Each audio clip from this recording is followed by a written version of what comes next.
Proposed March on Washington. In the summer of 1941, as war raged in Europe, defense industries began to boom in the United States. But while hundreds of thousands of whites found jobs in the defense industry, only a few thousand blacks were hired. And most of them were porters and janitors. Over 50% of defense employees said they would not hire black workers, no matter how skilled they were. Black leaders called a meeting in Chicago, and the suggestion was made that blacks should march on the White House until the president opened up jobs for blacks.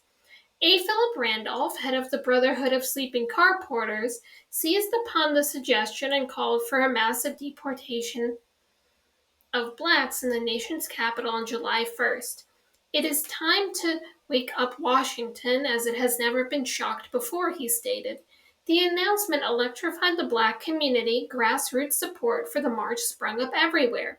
Church congregations raised money to rent buses, school children saved their allowances. Almost every black organization agreed to participate. Whites began to panic. In 1941, as war loomed, more than 50% of defense employers said they would not hire black workers, no matter how skilled they were. President Franklin Delano Roosevelt feared a race riot would break out if the march took place. He asked his wife and several white civil rights leaders to intervene, but Randolph held fast. Unless the president acted, the march would take place on schedule. Miss Roosevelt told Randolph that she felt the march would harm the cause for which Randolph was fighting. He replied that it had already done some good. In fact, it already has, for if you were not concerned, you wouldn't be here. As the deadline approached, the president predicted over 100,000 people would march on Washington.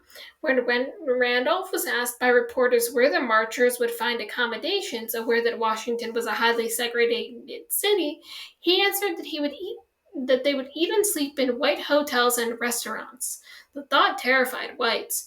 Roosevelt finally agreed to meet with Randolph and NAACP head Walter White. They told him that they wanted him to integrate the Army and forbid discrimination in defense industries. Roosevelt compromised. He would not integrate the Army, but he would ban racial discrimination in industry.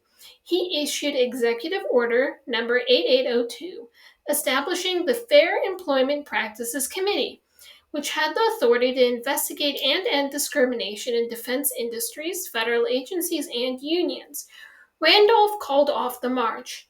The order had limited effect in the defense industry, but it set an important civil rights precedent.